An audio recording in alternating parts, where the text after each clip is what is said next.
আসসালামু আলাইকুম। আগের ক্লাসে আমরা দক্ষিণ আমেরিকা মহাদেশ এই চ্যাপ্টারটা আলোচনা শুরু করেছিলাম, মানে রিভিশন শুরু করেছিলাম।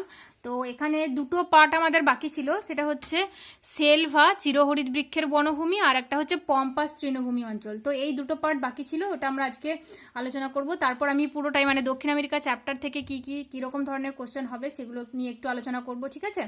তো দেখো, সেলভা চিরহরিৎ বৃক্ষের যে বনভূমি, এটা নিরক্ষরেখার উভয় পাশে, বিশেষত আমাজন নদী অববাহিকার অধিকাংশ স্থান জুড়ে অবস্থিত। এটা আমরা সবাই জানি, তাই তো? এখানে সারা বছর প্রচুর উষ্ণতা থাকে এবং বৃষ্টিপাত খুব বেশি হয়, সেজন্য এই অঞ্চলে চিরহরিৎ বৃক্ষের বনভূমি দেখা যায়। আর দক্ষিণ আমেরিকার ব্রাজিলের 60%, পেরুর 13%, কলম্বিয়ার 10% এবং Venezuela, Bolivia, Guyana, Surinam, French Guyana, এইসব কিছু কিছু অংশ নিয়ে চিরহরিৎ বৃক্ষের বনভূমি গড়ে উঠেছে। আর এই চিরহরিৎ বৃক্ষের বনভূমির মানে সেলভা অরণ্যের আয়তন হচ্ছে 55 লক্ষ বর্গ কিলোমিটার, ঠিক আছে?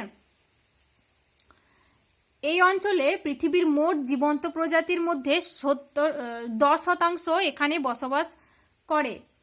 আর এই অঞ্চল মানে সেলভা অরণ্য প্রচুর বৃক্ষ রয়েছে, মানে চিরহরিৎ বৃক্ষের বনভূমি, এটা প্রচুর বৃক্ষ রয়েছে, সেজন্য এখান থেকে প্রচুর অক্সিজেনও নির্গত হয়। তো পৃথিবীর 20% অক্সিজেন এই সেলভা অরণ্য থেকে পাওয়া যায়, সেজন্য এই সেলভা অরণ্যকে পৃথিবীর ফুসফুস বলা হয়। এটা তোমাদের 2 নম্বর কোশ্চেন আসতে পারে, এটা খুবই ইম্পর্টেন্ট।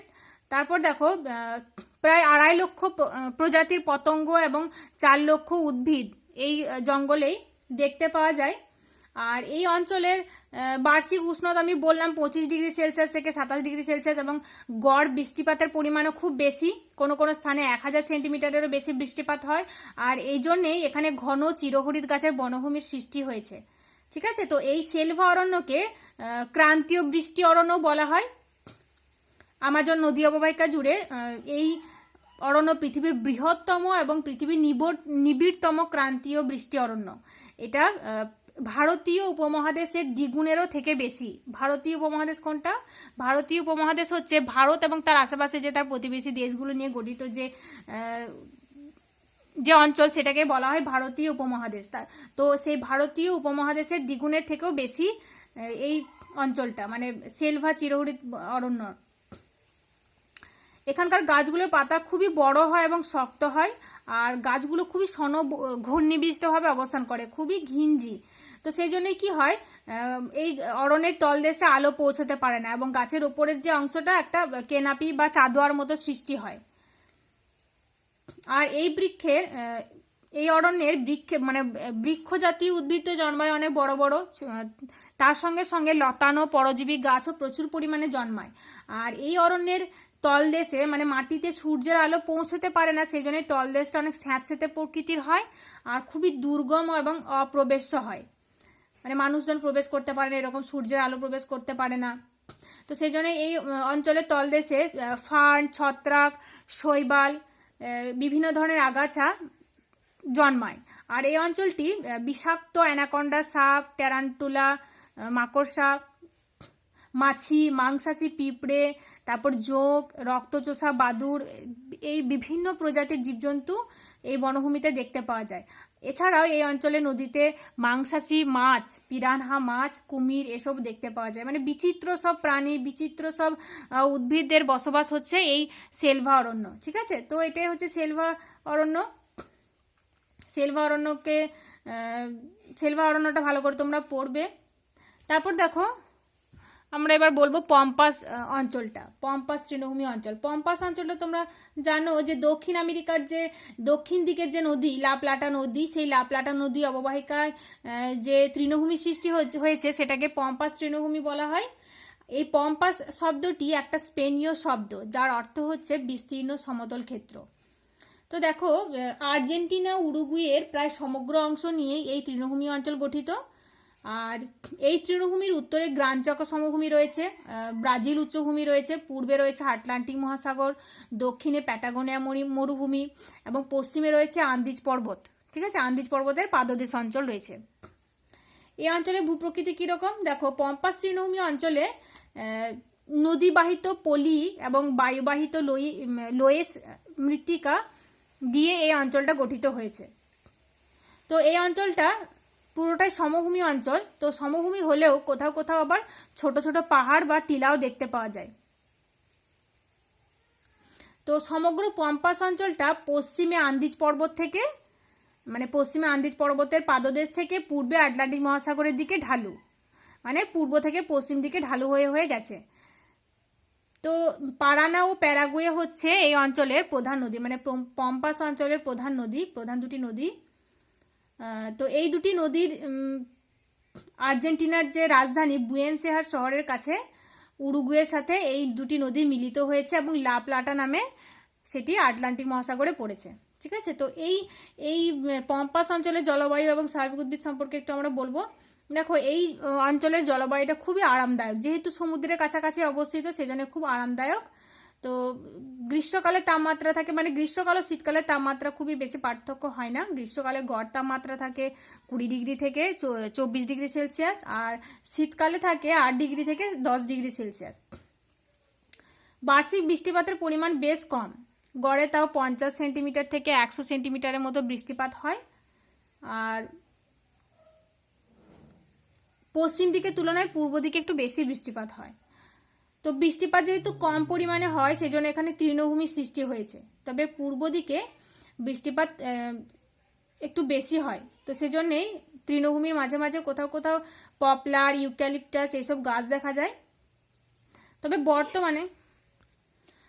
বর্তমানে দেখো এই তৃণভূমির বেশিরভাগটাই মানুষ কেটে ফেলছে, পরিবহনের জন্য, কৃষিকাজ করার জন্য কেটে ফেলছে। ঠিক আছে,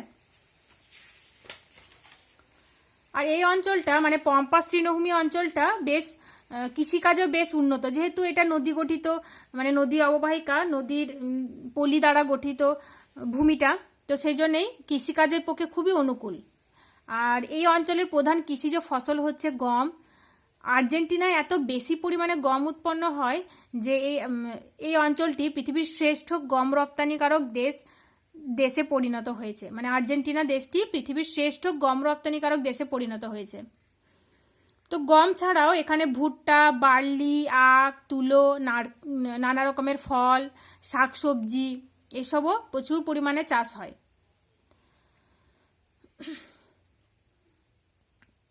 দেখো, দক্ষিণ আমেরিকার পম্পাস তৃণভূমি অঞ্চলে এত বেশি পরিমাণে কৃষিকাজ হয় যে দক্ষিণ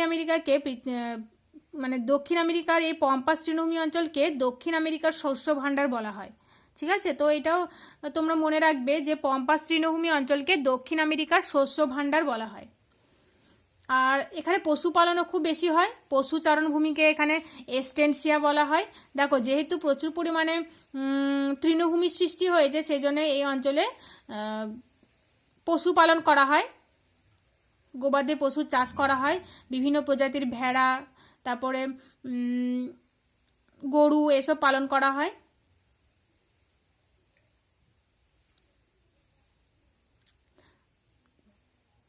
তো যেহেতু এখানে প্রচুর পরিমাণে গরু, ভেড়া, মোষ এসব পালন করা হয় সেজন্য এখানে প্রচুর পরিমাণে গরুর মাংস, মাখন, পনির, চিজ, পশম, চামড়া, চর্বি এগুলো বিদেশে রপ্তানি করা হয়।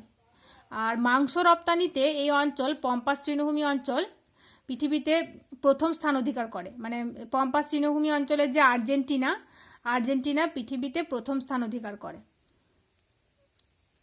তো এই হলো কৃষিকাজ ও পশুপালন। কৃষিকাজ এবং পশুপালনের দিক থেকে পম্পাস অঞ্চল খুবই উন্নত। তো তবে খনিজ সম্পদে এই অঞ্চলটি সমৃদ্ধ নয়, খনিজ সম্পদ সেরকম এখানে পাওয়া যায়নি। সেজন্য যেহেতু খনিজ সম্পদ এখানে বেশি পাওয়া যায় না, তাই এখানে বড় শিল্প বা ভারী শিল্প গড়ে ওঠেনি। তবে এখানে পর্যাপ্ত পরিমাণে পশুজাত এবং কৃষিজাত দ্রব্য পাওয়া যায়, যেহেতু কৃষিকাজ উন্নত এবং পশুপালনে উন্নত, সেজন্য এগুলোকে ভিত্তি করে এখানে বেশ কিছু শিল্প, মানে খাদ্য প্রক্রিয়াকরণ শিল্প, এইসব শিল্পগুলো গড়ে উঠেছে।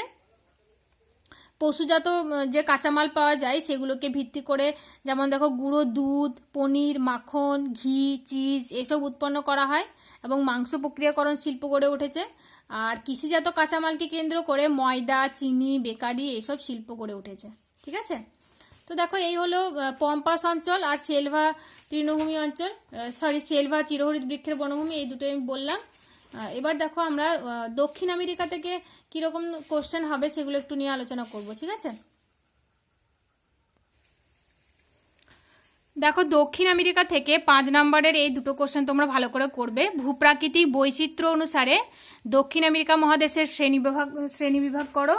যেমন ভূপ্রাকৃতিক বৈচিত্র্য অনুসারে দক্ষিণ আমেরিকা মহাদেশকে দেখো প্রধানত 4টি ভাগে ভাগ করা হয়। আমি বলেছিলাম পশ্চিমের পার্বত্য অঞ্চল, পূর্বের উচ্চভূমি অঞ্চল, পশ্চিমের সংকীর্ণ উপকূলীয় অঞ্চল এবং মধ্যভাগের বিশাল সমভূমি অঞ্চল, তাই তো। তো এটা ভালো করে করবে তোমরা। আর জলবায়ু বৈচিত্র্যের কারণ, সেটাও আমি বলেছিলাম তোমাদেরকে, বিভিন্ন ধরনের বৈচিত্র্যপূর্ণ জলবায়ু পরিলক্ষিত হয়। তো জলবায়ু ও স্বাভাবিক উদ্ভিদের সম্পর্ক, এটা ছকটা একটু পড়বে ভালো করে তোমরা, খুঁটিয়ে, ওটা মুখস্থ করার দরকার নেই, খুঁটিয়ে একটু পড়বে, করতে বারণ করবো না, ভালো করে করবে। তবে জলবায়ু বৈচিত্র্যের কারণ যেটা আছে সেটা তোমরা ভালো করে করবে, ঠিক আছে।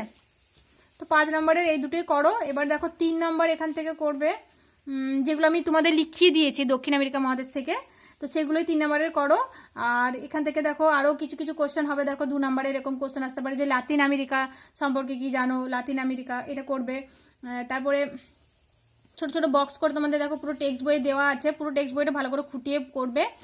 যেমন দেখো এখানে দেওয়া আছে যে এখানে উচ্চতম পর্বতশৃঙ্গ, প্রধান নদী, দক্ষিণ আমেরিকার প্রধান নদী, তারপরে দেশের সংখ্যা, বিখ্যাত কয়েকটি শহরের নাম, এগুলো ভালো করে পড়বে। তারপর দেখো আন্দিজ পার্বত্য অঞ্চল ভূমিকম্প প্রবণ কেন, আমাজন নদীর উৎস, তারপর আমাজন নদীর বিশেষ বৈশিষ্ট্য, মানে দক্ষিণ আমেরিকার নদ নদীর বিশেষ বিশেষ বৈশিষ্ট্য, এটা করবে তোমরা। আর এখান থেকে 2 নম্বরের কোশ্চেন এরকম আসতে পারে যে আমাজন নদী অববাহিকায়, মানে আটলান্টিক মহাসাগরে, আমাজন নদী যে মোহনায়, আটলান্টিক মহাসাগরে সমুদ্র জলে লবণতা কমে যায় কেন। তারপর আমাজন নদী অববাহিকায়, মানে আমাজন নদীর মোহনায় বদ্বীপ সৃষ্টি হয়নি কেন, এরকম কোশ্চেন আসতে পারে, সেটা করবে। তারপর সেলভাগে পৃথিবীর ফুসফুস বলা হয় কেন, এস্টেনসিয়া কি, কাকে এস্টেনসিয়া বলে, ঠিক আছে। এগুলো ভালো করে পড়ো। দক্ষিণ আমেরিকা থেকে আমি যে কোশ্চেনগুলো তোমাদেরকে দিয়েছি সেগুলো সবগুলোই পড়বে, ঠিক আছে। এরপর দেখো তোমাদের যে ফার্স্ট চ্যাপ্টারটা রয়েছে পৃথিবীর অন্দরমহল, তো পৃথিবীর অন্দরমহল থেকে কোনগুলো করবে সেগুলো আমি একটু বলে দিই। তারপরে দেখো নেক্সট আমাদের আর একটা ক্লাস আছে, সেই ক্লাসে আমরা আর বাকি যে 3টে চ্যাপ্টার আছে সেখান থেকে ইম্পর্টেন্ট যেগুলো সেগুলো একটু বলে আলোচনা করব, ঠিক আছে।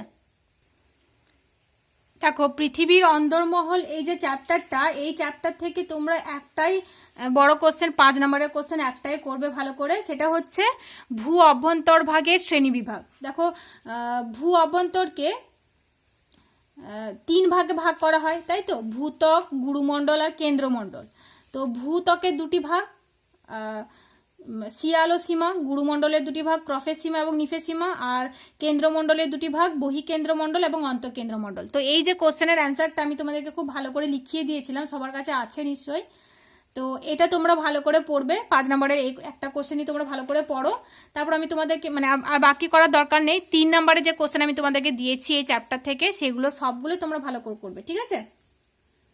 তারপর দেখো এখান থেকে 2 নম্বরে যে কোশ্চেনগুলো দিয়েছি তার মধ্যে রয়েছে দেখো ম্যাগমা কি, লাভা কি, তারপর ভূতাপ কি, মানে ভূতাপ শক্তি কি, এগুলো তোমরা একটু ভালো করে পড়বে। তারপর ঘনত্ব বলতে কি বোঝো, পৃথিবীর গড় ঘনত্ব কত, এখান থেকে প্রচুর শর্ট কোশ্চেন হবে, ঠিক আছে। পৃথিবীর গড় ঘনত্ব কত। তারপর দেখো ভূত্বক কাকে বলে, তারপর সিয়াল ও সীমা, সিয়াল সীমার পার্থক্য, এগুলো একটু ভালো করে পড়বে। বিযুক্তি রেখা কাকে বলে, কনরাড বিযুক্তি রেখা কোন 2 স্তরের মাঝখানে রয়েছে, আমরা জানি যে সিয়াল ও সীমা স্তরের মাঝে রয়েছে কনরাড বিযুক্তি রেখা। এই বিযুক্তি রেখাগুলো মনে রাখবে ভালো করে, কোন 2টি স্তরের মাঝখানে কোন বিযুক্তি রেখা রয়েছে, ঠিক আছে। তো ভূত্বক ও গুরুমণ্ডলের মাঝে রয়েছে মোহ বিযুক্তি রেখা, ক্রফে সীমা ও নিফে সীমার মাঝে রয়েছে পিত্তি বিযুক্তি রেখা, তাই তো। আর গুরুমণ্ডল ও কেন্দ্রমণ্ডলের মাঝে রয়েছে গুটেনবার্গ বিযুক্তি রেখা।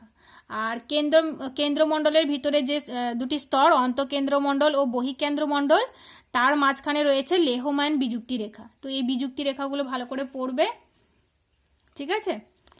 তারপর দেখো ক্রফে সীমা ও নিফে সীমার পার্থক্য পড়বে। গুরুমণ্ডলের গড় উষ্ণতা, গড় ঘনত্ব, এগুলো একটু ভালো করে পড়বে। আর এখান থেকে তোমাদের টিকা আসবে, আসতে পারে অ্যাস্থেনোস্ফিয়ার, অ্যাস্থেনোস্ফিয়ারটা কি ভালো করে পড়বে। শিলামণ্ডল কাকে বলে এটা পড়বে।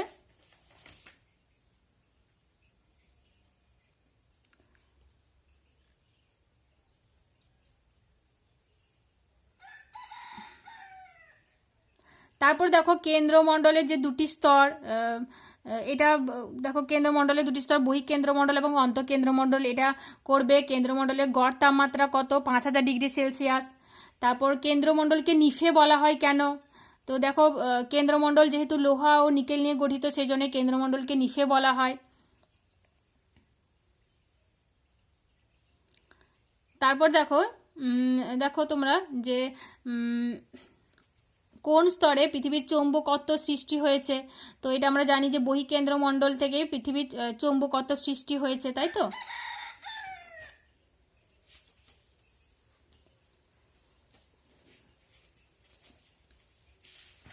শিয়াল ও সীমার মধ্যে পার্থক্যটা বললাম আমি, এটা ভালো করে করো। তারপর প্রত্যেকটা স্তরের ঘনত্ব, উষ্ণতা, মানে গুরুমণ্ডল, কেন্দ্রমণ্ডল এবং ভূত্বক, এই স্তরগুলোর গড় ঘনত্ব, তারপর গড় তাপমাত্রা, এগুলো তোমরা একটু ভালো করে করবে। তারপর দেখো বিযুক্তি রেখা কাকে বলে আমি বললাম, এটা ভালো করে করবে। ভূপৃষ্ঠ থেকে কেন্দ্র পর্যন্ত যেখানে যেখানে ভূমিকম্পের তরঙ্গের গতিবেগ পরিবর্তিত হয় সেটাকে বলা হয় বিযুক্তি রেখা বা ডিসকন্টিনিউটি, তাই তো।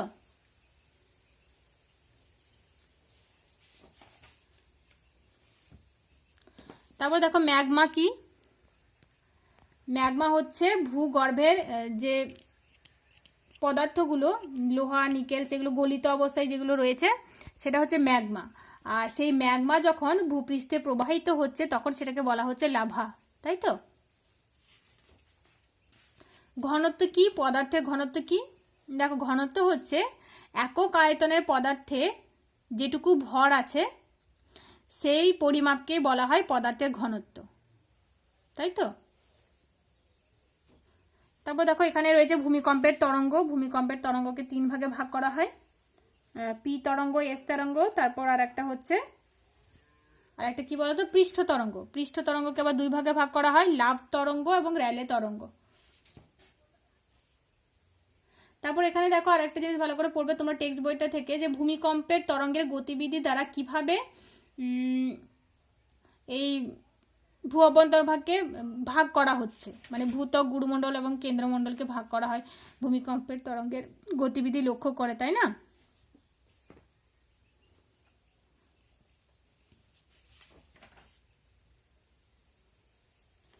তারপর দেখো এখান থেকে একটা ইম্পর্টেন্ট কোশ্চেন আসবে যে পৃথিবীর ব্যাসার্ধ কত, এরকম আসতে পারে, পৃথিবীর গড় ব্যাসার্ধ কত।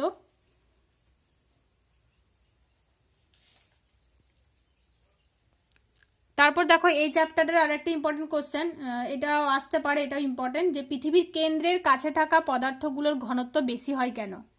পৃথিবীর কেন্দ্রের কাছে থাকা পদার্থগুলোর ঘনত্ব বেশি হয় কেন। এটা তোমরা জানো যে আমরা জানি ভারী জিনিস নিচে থিতিয়ে পড়ে, আর একসময় পৃথিবী তো খুব গরম ছিল, মানে পৃথিবী যখন জন্ম হয় তখন খুব গরম ছিল, তো মধ্যাকর্ষণের টানে কি হয়, খুব গরম ও বেশি ঘন যে পদার্থগুলো সেগুলো পৃথিবীর কেন্দ্রের দিকে চলে যায়, যেমন লোহা আর নিকেল, এগুলো পৃথিবীর কেন্দ্রের দিকে চলে যায় এবং পৃথিবীর চারদিকে আবর্তন করতে থাকে। আর যেগুলো হালকা যেমন অ্যালুমিনিয়াম, সিলিকা, এগুলো পৃথিবীর ওপরের দিকে ভেসে ওঠে, তো সেই জন্যেই পৃথিবীর কেন্দ্রের কাছে থাকা পদার্থগুলোর ঘনত্ব বেশি হয়, ঠিক আছে। তো এই যে দুটো চ্যাপ্টার আমরা আজকে বললাম, দক্ষিণ আমেরিকার কোন কোন কোশ্চেনগুলো তোমরা ভালো করে পড়বে সেটা আমি বললাম, আর এই যে ফার্স্ট চ্যাপ্টারটা, তো এগুলো ভালো করে পড়ো, আর টেক্সট বইটা খুঁটিয়ে পড়বে তোমরা। আর বাকি যে 3টে চ্যাপ্টার রয়েছে, তো সেই চ্যাপ্টার থেকে কোনগুলো একটু ভালো করে পড়তে হবে সেই কোশ্চেনগুলো নিয়ে নেক্সট ক্লাসে আমরা আলোচনা করব, ঠিক আছে। আর অসুবিধা হলে, তোমাদের যদি কোনো সমস্যা হয় আমার সঙ্গে কন্ট্যাক্ট করো। আসসালামু আলাইকুম।